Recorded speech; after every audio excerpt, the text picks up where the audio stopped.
तो आज जो हम करेंगे 7.2 का क्वेश्चन नंबर 3।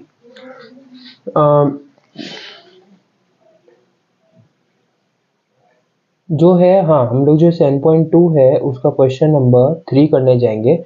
अब देखते हैं 7.2 का क्वेश्चन नंबर 3 है क्या। तो ये हमारा यहाँ पर जो है डायग्राम दे रखा है क्वेश्चन का, और ये ई और एफ जो है इधर इधर है। क्वेश्चन रीड करते हैं। सबसे पहले तो लिखा है ABC is an isosceles triangle. तो देखो यहाँ पर ABC is an isosceles triangle. Isosceles triangle है, ये साइड और ये साइड इक्वल है। पहले पूरे ट्राइंगल को देखो, ये और ये साइड जो है वो इक्वल है। आगे लिखा है in which altitudes BE and CF are drawn to equal sides AC and AB respectively.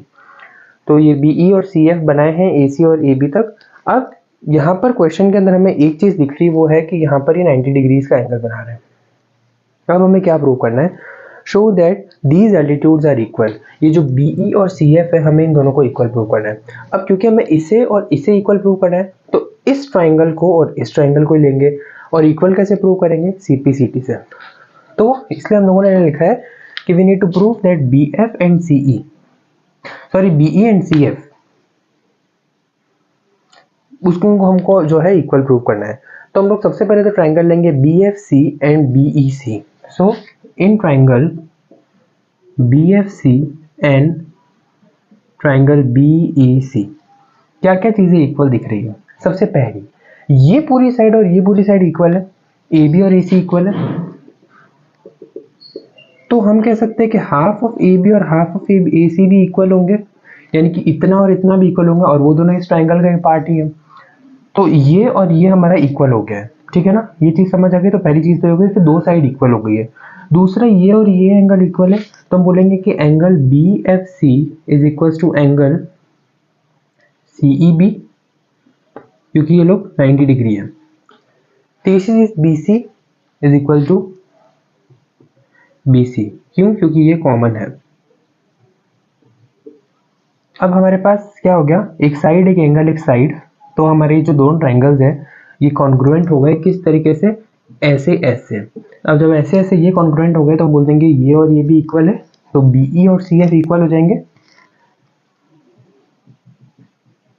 Bye CP/CT। तो ये चीज हो गया हमारा फर्स्ट क्वेश्चन। नेक्स्ट क्वेश्चन देखते हैं। नेक्स्ट क्वेश्चन है ABC is a triangle in which altitudes BE and CF to sides AC and AB are equal. BE और CF इस बार इक्वल दे रखे हैं। लिखेंगे गिवन में क्या क्या चीजें इक्वल है। एक तो दे रखा है BE equal to CF। Show that triangle ABE is congruent to triangle ACF। तो हम लिखेंगे to prove triangle ABE congruent to triangle ACF। ABE ये वाला ट्राइंगल और ये वाला ट्राइंगल हमें कॉन्ग्रुएंट प्रूव करना है। अब देखो, अगर ये वाली साइड 90 डिग्री है तो ये साइड भी 90 डिग्री ही होगी, क्योंकि 180 से माइनस करोगे तो 90 आएगी। तो हमें ये और ये ट्राइंगल लेना है ना, तो चलो ये लेके देखते हैं। तो ABE और ACF लेते हैं। In triangle ABE and triangle ACF, सबसे पहले देखो क्या कुछ कॉमन बन रहा है, तो एंगल A कॉमन बन रहा है। तो angle A equal to angle A, वो हमारा कॉमन हो जाएगा। दूसरी चीज क्या दे रखी है? BE और CF इक्वल दे रखे हैं, वो हमारे पास गिवन है। और अगर BE जो है हमारा और CF जो है, अगर हम लोग कहें कि हमारी ये दो साइड जो है यहाँ पर इक्वल दे रखी है, तो उससे क्या हम कुछ कंक्लूजन डिराइव कर सकते हैं? क्या यहाँ पर हमें दिख रहा है कि कोई चीज़ जो है वो यहाँ से हम निकाल सकते हैं, या फिर जो है हम लोग यहाँ पर ले सकते हैं कंसिडरेशन में? तो हम लोग जैसा बता रहे थे, इसमें एक तीसरी चीज़ और हो जाएगी, वो है ये और ये एंगल, क्योंकि इस पार्ट का ये एंगल है और इस ट्राइंगल का ये एंगल है। तो हम बोल देंगे कि angle AEB is equals to angle AFC, क्योंकि ये 90 डिग्रीज है। तो हम लोग ASA के रूल से बोल सकते हैं कि ABE ट्राइंगल जो है वो ACF ट्राइंगल के जो है वो कॉन्ग्रुएंट है। तो ये दोनों ट्राइंगल्स हमारे ये ऐसे रूल से कॉन्ग्रुएंट हो जाएंगे। और दूसरी चीज जो हम यहाँ से निकाल के ला सकते हैं वो ये है कि BE और CF जो है वो हमारे, ये तो हो गया। और ये वाला ट्राइंगल जो हम लोगों ने इक्वल प्रूव कर दिया। और हमें एक चीज प्रूव करनी थी कि AB is equal to AC, तो AB और AC जो है वो बराबर हो जाएंगे। और ये कैसे बराबर हो जाएंगे? Through CP/CT। तो ये हो गया हमारा क्वेश्चन नंबर 4। अब हम करेंगे नेक्स्ट क्वेश्चन। ये है हमारा क्वेश्चन नंबर 5। क्वेश्चन नंबर 5 दे रखा है, NCERT खोल के बैठना। क्वेश्चन नंबर 5 कहता है कि ABC and DBC are two isosceles triangles isosceles है, यानी कि ABC के अंदर दो इक्वल साइड होंगी, DBC के अंदर भी दो इक्वल साइड्स होंगी on the same base BC। तो ये दो चीज़ें दे रखी थी और BC जो है वो हमारा सेम बेस है। अच्छा, अगर हम लोग बोले कि ABC आइसोसेलेस है, यानी कि AB और AC इक्वल है, तो हम यही लिख देते हैं ना कि AB इक्वल टू AC, ये चीज़ गिवन है। और सिमिलरली यहाँ पर भी BD इक्वल टू BC, ठीक है, बेस सेम दे रखा है। हमें बस ये प्रूव करना है कि एंगल ABD, यानी कि जो पूरा एंगल है ये इस पूरे एंगल के बराबर है। तो वो पूरा पे हम कैसे जा सकते हैं? पहले तो हम लोग इस पे जाएंगे और इस पे जाएंगे, फिर उन दोनों को जोड़ देंगे, तो हम लोग बोल सकते हैं कि इक्वल है। यानी कि अगर ये प्लस ये और ये प्लस ये बराबर हो जाए तो ये दोनों इक्वल हो जाएंगे। तो सबसे पहले तो देखते हैं इन ट्राइंगल ABC। ऊपर क्या दे रखा है? AB और AC बराबर है, तो उनके अपोजिट एंगल भी बराबर होंगे, क्योंकि यही एक तरीका है सॉल्व करने का कि जो साइड्स इक्वल है तो उसके अपोजिट एंगल इक्वल होंगे। हमने यही पढ़ा है, तो हमारे पास यही तरीका है। तो अगर AB है AC के बराबर, तो एंगल ACB और ABC बराबर हो जाएंगे। या फिर हम लोग पहले एंगल ABC लिख लेते हैं, will be equal to angle ACB। Triangle BDC में आ जाओ, ये और ये इक्वल है, यानी कि इसका ये एंगल और ये एंगल इक्वल है, तो DBC इक्वल टू DCB। अब अगर हम लोग फर्स्ट और सेकंड को कंबाइन कर दे, कैसे करेंगे कंबाइन? इसको और इसको जोड़ देते हैं और इसको और इसको जोड़ते हैं, तो एंगल ABC प्लस DBC कितना होता है? पूरा ये एंगल, तो एंगल ABD हो गया। सिमिलरली वहां भी पूरा हो जाएगा। तो ये हमारा प्रूव हो गया। तो ये हो गया हमारा क्वेश्चन नंबर 5। नेक्स्ट क्वेश्चन करते हैं, question number 6। Triangle ABC is an isosceles triangle. ABC isosceles है। इसके अंदर बोल रखा है कि AB और AC बराबर है। Side BA is produce to D such that AD, ये BA जो है साइड D तक चली गई, जिससे कि AD और AB ये भी इक्वल हो गए। अब हमको क्या प्रूव करना है? ये तो चीज़ें हमने यहाँ लिख दी है। प्रूव ये करना है कि जो BCD है, जो दिखने वाला ये 90 डिग्री लग रहा है, ये 90 डिग्री है, पर इसको प्रूव करके दिखाओ कि 90 डिग्री है। तो कैसे प्रूव करेंगे कि हमारा जो एंगल BCD है वो 90 डिग्री के बराबर है? तो उसके लिए हम लोग पहले तो एंगल्स देने की सोचेंगे कि AB और AC बराबर है। सॉल्यूशन देखते हैं कि अगर AB बराबर है AC के, तो हमारे ये दो एंगल भी बराबर हो जाएंगे। तो हमारा एंगल ABC और एंगल ACB बराबर हो जाएगा। ये पहली चीज़ हो गई। अब देखो दूसरी चीज़ यहाँ पर ही दिख रही होगी कि अगर ये और ये बराबर है, AD और AC, तो इन दोनों, क्योंकि ये क्वेश्चन में नहीं दे रखा लेकिन हम यहाँ देख सकते हैं,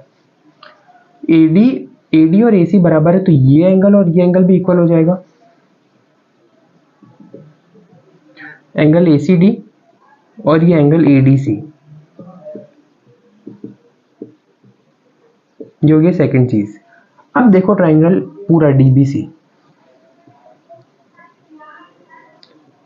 ट्राइंगल DBC में अगर हम ये एंगल और ये एंगल लें, तो तीनों के एंगल का साइड कितना होता है? 180। तो पहले तो लिख लेते हैं कि angle ABC plus angle BDC plus angle DCB, ये इसका साइड मिला के होता है 180 डिग्री। अब देखो ABC तो चलो ठीक है, वैसे ही ACB जो है, अब ACB और DCB एक ही बात है अगर तुम देखो तो।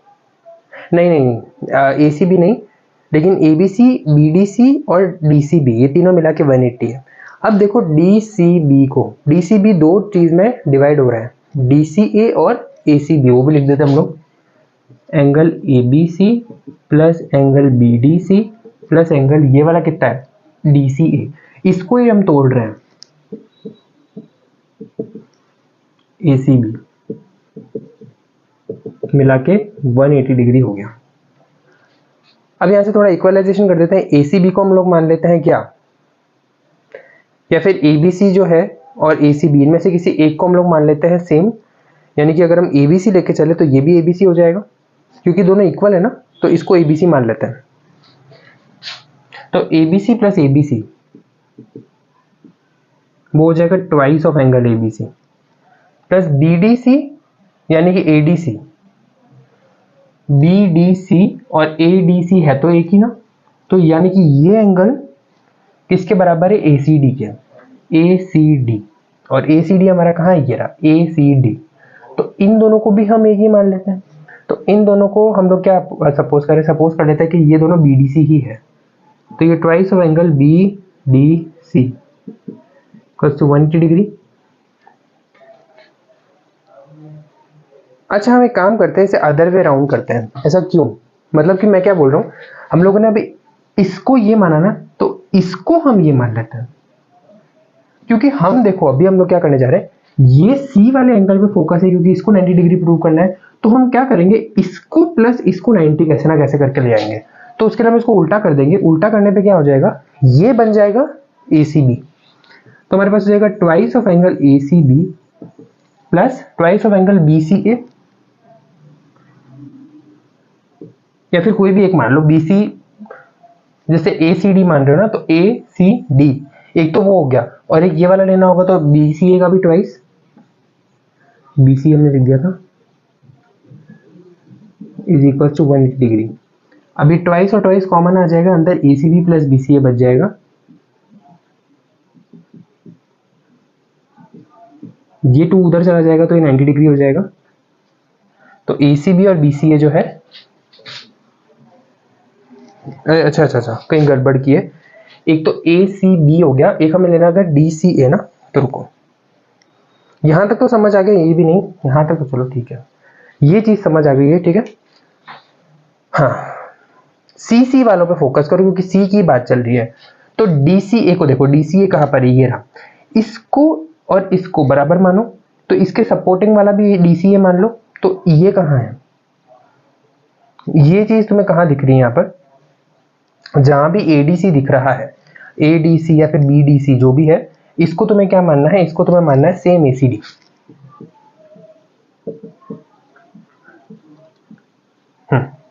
और ACB और इसको भी ACB मानना है,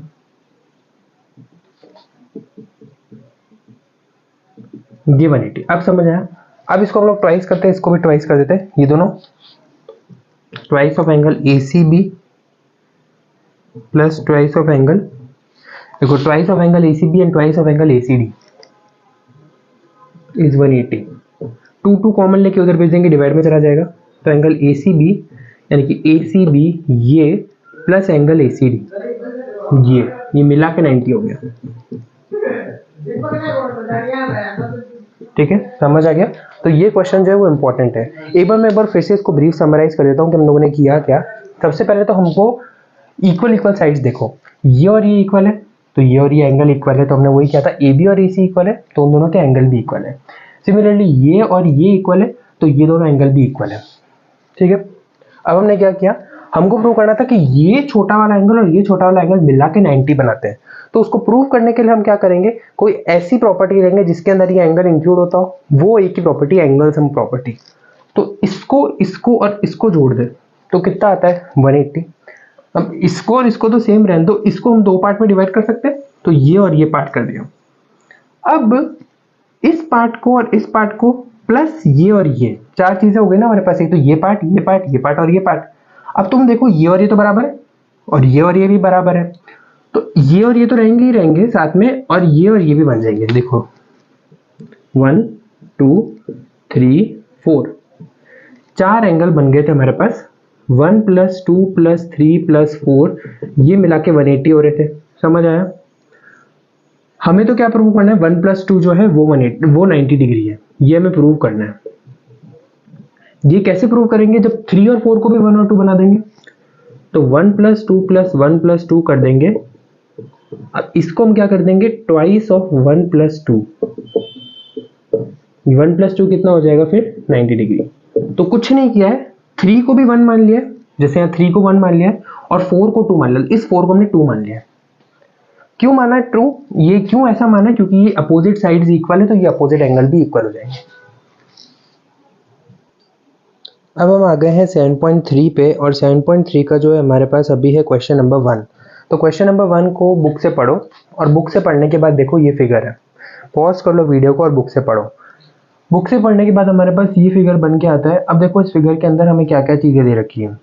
हमें यहाँ पर ये दे रखा है कि ABC और DBC, ऊपर वाला ट्राइंगल और अंदर वाला ट्राइंगल दोनों आइसोसेलेस है, यानी कि ये साइड और ये साइड बराबर हो जाएगी और ये साइड और ये साइड बराबर हो जाएगी।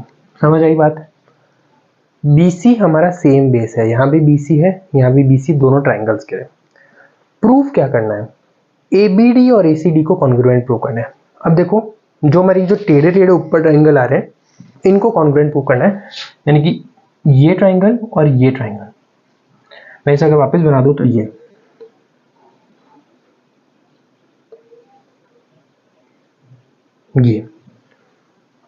तो ये इसको कैसे प्रूव करेंगे। तो हमारे पास इससे पहले 7.3 को सॉल्व करने से पहले एक प्रॉपर्टी है, वो है SSS। अब SSS कॉन्ग्रुएंस रूल ये कहता है कि साइड साइड और साइड कॉन्ग्रुएंट होती है। अगर किसी एंगल में 3 साइड इक्वल है, किसी ट्राइंगल्स में 2 ट्राइंगल्स में, तो दोनों ट्राइंगल्स जो हमारे कॉन्ग्रुएंट हैं। और दूसरी प्रॉपर्टी यहाँ पर 7.3 में है RHS congruence rule. RHS congruence rule क्या कहता है, देखो RHS राइट एंगल, ये हाइपोटेनियस इक्वल होनी चाहिए, तो यानी कि ये भी साइड हो गई और ये भी साइड हो गई। वैसे तो कोई ASS रूल हो गया, लेकिन S रूल तो होता नहीं है, लेकिन RHS रूल होता है। तो अगर तुम्हें कहीं पर एक राइट एंगल दिख जाए, एक हाइपोटेनियस इक्वल दिख जाए और कोई भी एक साइड इक्वल दिख जाए, तो वो RHS रूल है। समझ आया। अभी यहाँ पर हमारे पास ये 2 ट्राइंगल है, कोई भी राइट एंगल नहीं है, तो ये RHS रूल तो नहीं लगेगा। दूसरा रूल बता साइड साइड साइड। अब एग्जाम में कैसे याद करोगे कि साइड साइड साइड लग रहा है कि कौन सा लग रहा है, देखो यहीं पर ही समझ आ जाएगा। ये देखो, ये मैं अगर इसको इंटरप्रेट करूं तो क्या दिख रहा है तुम्हें, एक तो ये और ये कॉमन हो गया, ये कॉमन हो गया, एक ये और ये इक्वल हो गया, ये और ये, तीनों तो साइड है। तो मैं यहाँ पर क्या बोलूं, फर्स्ट क्वेश्चन के लिए एक तो AB और AC को इक्वल कर दूं क्योंकि वो गिवन है क्वेश्चन में, AD को इक्वल कर दूं क्योंकि वो कॉमन है, और थर्ड वाली साइड को भी BD और DC को भी इक्वल कर दूं। तो ये हमारे पास SSS कॉन्ग्रुएंस रूल आ गया, और SSS कॉन्ग्रुएंस रूल से जो है हमारे पास फर्स्ट चीज सॉल्व हो गई कि ये और ये दोनों जो ट्राइंगल्स है वो कॉन्ग्रुएंट है। अब यहाँ से हम CPCT से भी कुछ निकाल सकते हैं। अब CPCT से क्या कुछ साइड इक्वल कर सकते हैं, नहीं। क्यों, क्योंकि तीनों साइड तो आ गई इंक्लूजन में। अब क्या इक्वल करें, तो एंगल इक्वल करते हैं। तो हम क्या करेंगे, ये एंगल और ये एंगल को इक्वल प्रूव कर देंगे, यानी कि BAD और DAC।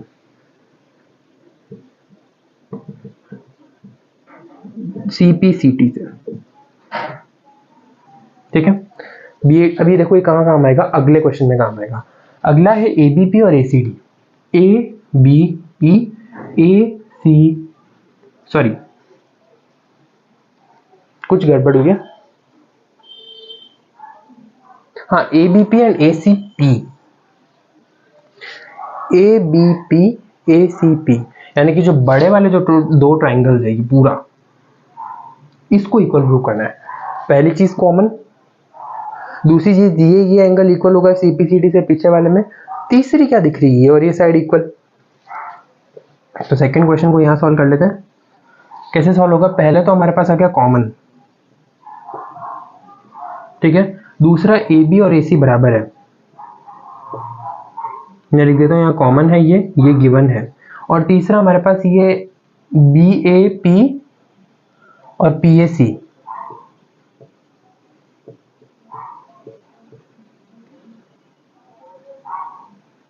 ये इक्वल है।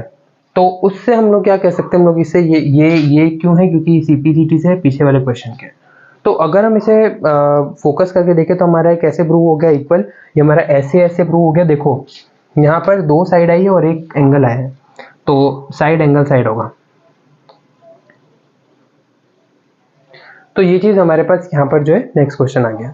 थर्ड करके देखते हैं, थर्ड बहुत इंटरेस्टिंग है। थर्ड में बोला है कि शो करो कि जो AP है हमारी पूरी लाइन, ये इस एंगल को भी बाइसेक्ट करती है और इस एंगल को भी। या तो ये एंगल ले लो या फिर ये ले लो, एक ही बात है। तो हम ये ले लेते हैं, क्यों? क्योंकि अभी समझ आ जाएगा। बाइसेक्ट का क्या मतलब होता है? Equal angle. इस एंगल को बाइसेक्ट करिए मतलब कि ये एंगल और ये एंगल इक्वल है। अब ये तो हमने ऑलरेडी प्रूव कर दिया था।